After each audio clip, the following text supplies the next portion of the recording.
One day I was talking with a rabbi friend about redemption, and as often is the case, we were talking broadly rather than specifically.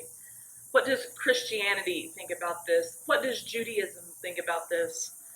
Which rarely has one answer, but often has a general answer. And so, as is often talked about in Christianity, the model of redemption that I offered was the satisfaction model, or a debt paid. It's the bloody version in hymns, especially hymns from a certain era. The ones that say we're redeemed by the blood of the Lamb, or ask, are you washed in the blood of the Lamb? Or assure you that Jesus paid it all, or yes, that there is power in the blood. It is actually one model of atonement, which means how we are reconciled to God. But it's a pretty popular one. And it's one that is spoken every time someone says, Jesus died for my sins. Now, the truth is, I'm a bigger fan of pretty much every other model of atonement, and I'm happy to tell you more about those if you want to know. But what I remember that day was the horror on this rabbi's face. And he began to talk and say, but that doesn't make things better. How does that help with something terrible? How does that help with something like the Holocaust? How does that help when something isn't going to get better? And he said, God can redeem terrible things and somehow make something good out of them. Now, not surprisingly, I happen to agree with him much more than a view of Jesus died for my sins. And when I think of redemption, I actually think of those mending videos from the beginning. There are different names for that practice of visible mending, but clearly it takes the whole and makes something new out of. And I think of it as simple but beautiful, and also like something that I could probably do with just a little bit more practice than I have now. But most of all, it is restorative.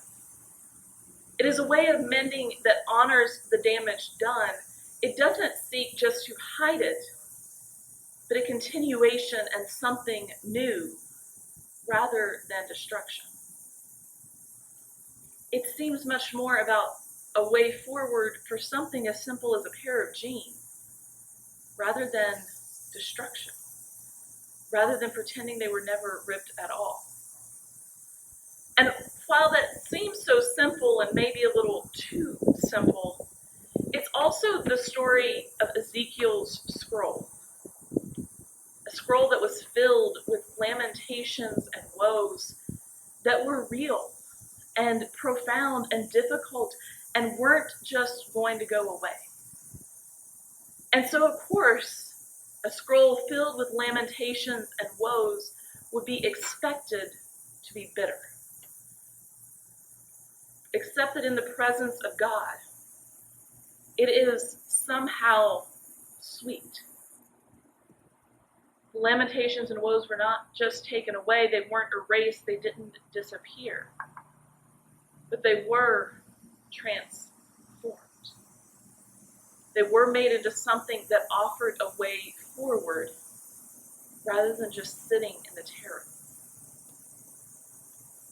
I think many of us can understand redemption that way and look for ways to move forward. But our participation in God's work of redemption is also real. And I think of one of the most simple and personal acts of redemption is actually a funeral. Not just having a funeral for someone, but being the person who shows up, who volunteers to share in somebody's grief, and with that share in the memories and the longing and the hopes for what would have been and the joy of what has been, and to look for a way to move forward. To move forward past birthdays and anniversaries and Christmases and Easters and all of those things. And a funeral acknowledges that while the loss remains, there is an opportunity to participate in new goodness. And what will happen?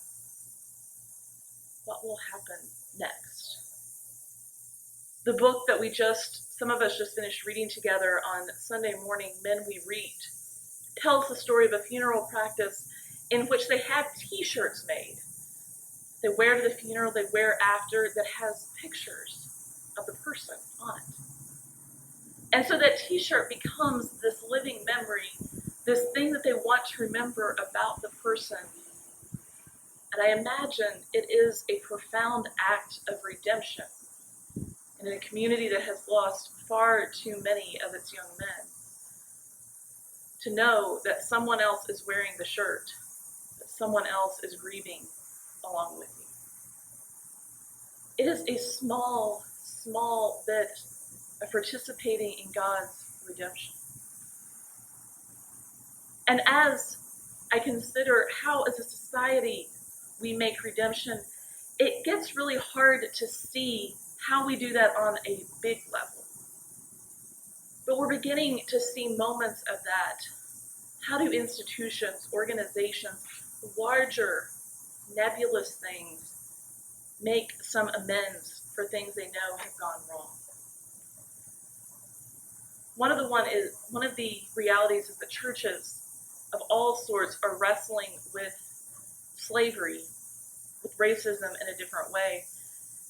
Knowing that the question of how do you address the inequalities of 400 years of slavery, of Jim Crow laws, segregation, how do you begin to address those when we still see the effects in our communities, in our members, the people we care about? How do we account for the lack of generational wealth, the lack of stable jobs, the no pay for labor to accumulate money through generations, even as slave owners were paid for their slaves working elsewhere? Now, it might not surprise you to know that some denominations had different relationships with racism and slavery than others did. And so I'm going to talk about just one of those churches, one of those denominations, and trust me when I say there are still more. So the Presbyterian Church in particular, as well as others, had a habit of hiring out the slaves of parishioners to local employers and using those wages to pay for the minister's salary. The Episcopalians did it, I'm sure there are others, but the Presbyterian Church, now the PCUSA, is especially beginning wrestling with what does this look like for us to undo some of our participation in an unjust system. Some of what we still carry for us in the foundations of our churches, in the wealth that created these buildings, these endowments, all of these things. So at least two ways that institutional wrestling has made something change. Columbia Seminary recently announced a plan that meant that any Black students who were admitted to Columbia Seminary in Decatur, Georgia, would have their tuition and fees covered. Full stop. As long as they are admitted, they will have those fees paid. And they are doing some other wrestling, but they said we have to somehow account for the loss of wealth in this community. Princeton Seminary, which is not affiliated with the Princeton University, weirdly enough at this point, was the preferred seminary of the South. So Southern Presbyterian ministers especially went to Princeton to train. Their dormitories for ministers made sure they had slave quarters attached. If you go and you stay at Princeton Seminary today, you get these very spacious dorm rooms with a little room off to the side. And everyone talks about the fact that those were, in fact, slave quarters. And so, as they wrestle with what this means for them now, what this means for Princeton Seminary that also has plenty of money, they created a $27 million endowment for scholarships for the descendants of slavery, as well as to meet other needs in the community, to give some access to funds that had been held by a historically white and wealthy institution. So when we talk about redemption, I don't think we are ever talking about the question, how do we fix it?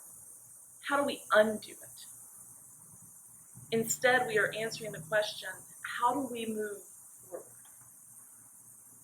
And we are trusting that with God, that lamentation can be turned into something sweet.